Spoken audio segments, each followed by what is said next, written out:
Bonjour à tous et bienvenue sur la tribune de Coruscant.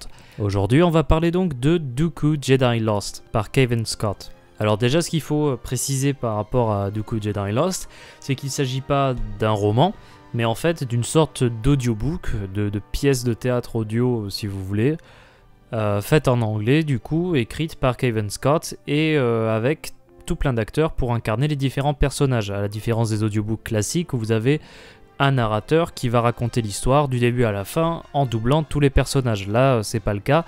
Vous avez un cast entier qui s'occupe du coup de doubler tous les personnages. Avant de commencer à parler de l'intrigue de Dooku Jedi Lost, sachez que là, déjà dans une première partie, je vais en parler de façon à ne révéler aucun spoiler par rapport à l'histoire. Par contre, dans une seconde partie, là, j'irai plus précisément dans les spoilers pour décrire tous les éléments qui sont intéressants dans cette nouvelle histoire. Alors, du coup, l'histoire de Dooku Jedi Lost, qu'est-ce que c'est ? On suit donc une trame avec Asajj Ventress qui vient de devenir la nouvelle apprentie, enfin pas tout à fait apprentie du coup, mais l'assassin personnel de Dooku. Et cette histoire-là donc se passe avant l'épisode 2. Alors Dooku donc charge Asajj Ventress de faire une certaine mission, je ne vais pas trop donner de détails ici. Et en fait par le biais de cette mission-là, Asajj Ventress est amené à découvrir différentes choses par rapport à la vie de Dooku dans son passé, comme par exemple l'époque où il était Jedi.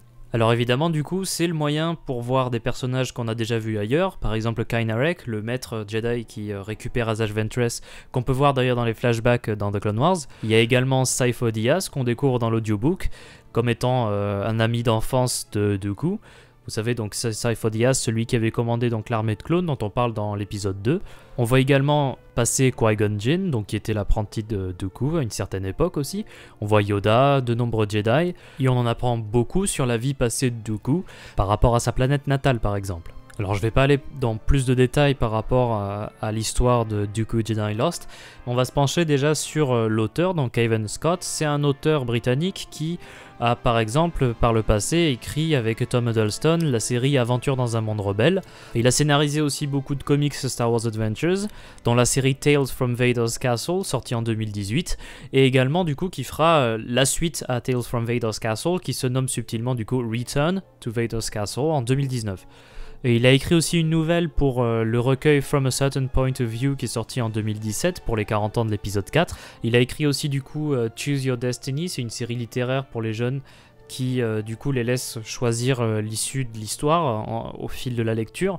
Et finalement il nous a écrit donc Dooku Jedi Lost pour les productions audiobook. Donc on peut voir que c'est un auteur qui a pas mal écrit dernièrement sur Star Wars, aussi bien en comics qu'en roman du coup. Alors avant de parler plus précisément du livre, je vais vous donner mon avis global sur Dooku Jedi Lost.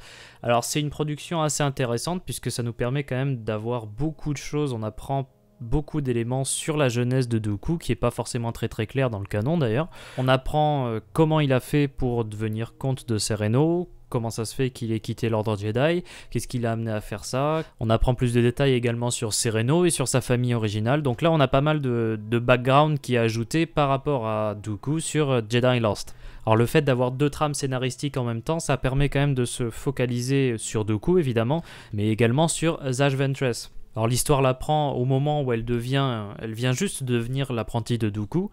Et il y a tout un questionnement par rapport à son identité, donc ce qu'elle veut, ce qu'elle est. Et on voit également du coup comment sa conscience, qui est incarnée d'ailleurs par la voix de Kynarek dans tout l'audiobook, tente de la garder du côté lumineux. Donc il y a tout ce conflit interne à Ventress qui est assez intéressant à suivre. Avec cette histoire du coup, on a des éléments qui nous présentent pourquoi Dooku a quitté les Jedi, quelles ont été les raisons de sa désillusion par rapport à l'ordre. Donc là c'est très intéressant quand même si on s'intéresse au personnage de Dooku et à cette période de la prélogie également. Comme j'ai pu le dire, on a également le personnage de Sifo Dyas qui est intéressant à avoir dans une histoire. Il n'est pas forcément très détaillé comme personnage, donc c'est toujours plaisant d'en apprendre plus et d'en apprendre plus également sur sa relation avec Dooku, puisqu'on sait qu'ils étaient meilleurs amis depuis leur enfance, depuis qu'ils sont initiés dans l'ordre Jedi. Ce que j'ai trouvé quand même assez appréciable, c'est le format. Donc cet audiobook, enfin pas tout à fait audiobook, puisque là c'est vraiment comme une petite pièce de théâtre qui était jouée par plusieurs acteurs. Justement ça change et c'est pas mal par rapport aux audiobooks classiques. On a, comme je le disais, un seul narrateur qui est obligé du coup de faire la voix de tous les personnages. Là on a vraiment un cast entier et c'est très très agréable à suivre. On a vraiment toutes les différences. Là, l'actrice qui fait Asajj Ventress est vraiment super d'ailleurs, qui réussit à faire la voix telle qu'elle est dans The Clone Wars alors que c'est pas la même actrice. Le seul truc un petit peu en dessous je trouve c'est peut-être l'acteur qui incarne Dooku, qui est pas exactement vraiment... qui n'a pas cherché, je pense, à refaire la voix de Christopher Lee ou même la voix de Corey Burton dans The Clone Wars. En fait, il n'a pas voulu faire une voix similaire, mais ce qui est un peu dommage, puisque vraiment, on n'a pas cette voix profonde qu'on a l'habitude d'associer avec Dooku. Donc, on est un petit peu... j'ai été un petit peu surpris par rapport à la voix de Dooku en elle-même, puisque je ne reconnaissais pas vraiment le personnage dessus. Par contre, après, sur tous les autres acteurs qui étaient engagés pour faire les voix des personnages, il y avait franchement l'acteur qui jouait... qui refaisait du coup la voix de Liam Neeson en tant que Qui-Gon Jinn, qui était vraiment génial. Asajj Ventress, comme je l'ai dit. Sinon, tous les autres acteurs, il n'y avait aucun problème. Mark Thompson était en Yoda, donc Mark Thompson, d'habitude, c'est celui qui double la plupart des audiobooks de Star Wars. Donc le cast est vraiment bien. La différence qu'on a, parce que d'habitude, moi, sur les romans, je les écoute en audiobook, dès leur sortie en anglais, et c'est vrai que, bon, il y a cette histoire du narrateur qui fait toute l'histoire. Là, on est aussi surtout sur la structure. C'est vraiment différent d'un livre classique, si vous voulez. On n'a pas des passages de narration assez longs, on est vraiment sur le dialogue, sur l'ambiance. De temps en temps, il y a des petits passages narratifs. Quand il y a un personnage qui présente un événement ou quelque chose, là vous en aurez un petit peu, mais c'est vraiment très très peu par rapport à un livre classique, évidemment. Ce qui fait que le livre audio en lui-même n'est pas forcément très très long d'ailleurs. L'histoire est assez fluide à suivre, et on prend plaisir justement à découvrir petit à petit tout ça, de la même façon qu'Asajj Ventress découvre peu à peu le passé de Dooku. On en apprend peu à peu en allant d'une trame à l'autre, donc c'est assez bien conçu au niveau de la structure narrative. Alors par contre, pour découvrir cette histoire-là pour le public français, ça va être assez compliqué, puisqu'il est sorti uniquement en audiobook en anglais, et même pas en livre, juste en audio. Donc là, pour la France, ça semble assez compliqué. Il y a eu une rumeur, par contre, relayée par Star Wars Universe, qui dirait que l'histoire serait publiée en roman, mais aucune information officielle à ce propos, donc bon, on verra bien. Mais vraiment, si vous souhaitez découvrir cet audiobook en anglais, je vous le recommande, il est de très bonne qualité, aussi bien au niveau des personnages que du contenu. Vraiment, allez-y, n'hésitez pas. Donc là, on va passer dans la seconde partie avec spoiler, donc ceux qui voudraient préserver leur expérience de l'histoire, je vous recommande de ne pas regarder cette partie. Par contre, on va passer là sur le résumé de l'histoire en détail, ainsi que les choses qui sont intéressantes à faire remarquer dans cette histoire et dans cet audiobook. Alors, pour ce qui est de l'histoire de Dooku Jedi Lost, on suit donc Asajj Ventress qui est chargé par Dooku de retrouver sa sœur Janza. Et oui, donc Dooku a bien une famille, une sœur, un frère, vous allez voir, ils sont assez importants dans cette histoire-là. Alors que Ventress est à la recherche donc de la sœur de Dooku, elle en apprend peu à peu sur son nouveau maître par le biais de communication holographique que Dooku a échangé avec sa sœur Janza. Au début, on nous décrit le temps où Dooku était encore initié Jedi, donc il était assez jeune à cette époque-là, il était déjà ami avec Sifo Dyas par contre, et on apprend que ce dernier, du coup, a la possibilité d'avoir des visions assez précises du futur. C'est une chose qui reviendra d'ailleurs dans l'histoire de Dooku Jedi Lost, mais qui est là aussi également pour nous rappeler pourquoi il a commandé l'armée de clones, chose qu'on voit dans l'épisode 2, donc l'armée qu'il a commandée pour la République, car il avait vu une vision du chaos que provoquerait la guerre, le danger qu'encourait la République, qui l'a poussé donc à demander cette armée au Caminum pour la République. On apprend donc pendant leur jeunesse ce que faisaient Sifo Dyas et Dooku dans le temple. On apprend qu'ils avaient essayé d'ailleurs de s'introduire dans une collection un peu spéciale qui s'appelle la collection Baugun, dans laquelle on pouvait trouver de nombreux artefacts Sith et du côté obscur. On voit progressivement donc l'évolution de Dooku, il devient le padawan de Yoda, il est choisi par Yoda directement, et on voit les premiers jours de la formation de Dooku, et Yoda qui reste complètement impassible, d'ailleurs c'est assez intéressant comme scène. Yoda donc laisse Dooku pendant plusieurs jours sans aucune information, sans aucune directive si vous voulez, ce qui met assez en rogne Dooku, puisque c'était un étudiant très sûr de lui, même arrogant. Il avait conscience, si vous voulez, que ses pouvoirs étaient assez développés et avait extrêmement confiance en soi et s'estimait un peu plus au-dessus des autres initiés. On voit donc, comme je disais, les premiers jours de la formation de Yoda qui reste complètement fermé à son nouvel apprenti. C'est à cette occasion-là qu'on voit aussi toute la frustration qu'il y a en Dooku dans la scène où il essaye de forcer Yoda à lui parler et à lui répondre. Donc on a tout le début de cette histoire-là, mais parallèlement, en fait, on nous dit que Dooku a été trouvé sur Serenno, mais par contre, on ne sait pas vraiment quelle est son origine. Ça, c'est un des sujets principaux du livre, car c'est vrai que quand on regarde l'épisode 2, on se demande comment ça se fait qu'un Jedi ait pu devenir comte.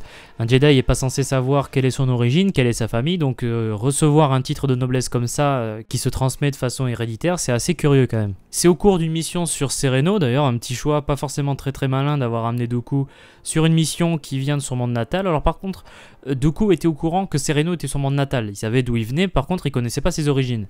Mais il se trouve que lors de cet événement-là, il va tomber par hasard sur Jenza, qui se révèle être sa sœur. Il la sauve d'ailleurs de quelques personnes qui essayent de s'attaquer à elle. Et c'est quand le père de Jenza arrive, il reconnaît Dooku, le nom de Dooku, et il comprend que c'est le fils qu'il a abandonné parce qu'il avait des pouvoirs et d'une affinité avec la Force. Yoda du coup lui confirme qu'il s'agit bien de son père, donc le comte de Serenno, qui s'appelle le comte Gora. D'ailleurs, il y a un parallèle assez sympa entre la scène de l'épisode 6, entre Yoda et Luke, qui lui confirme que Darth Vader est bien son père.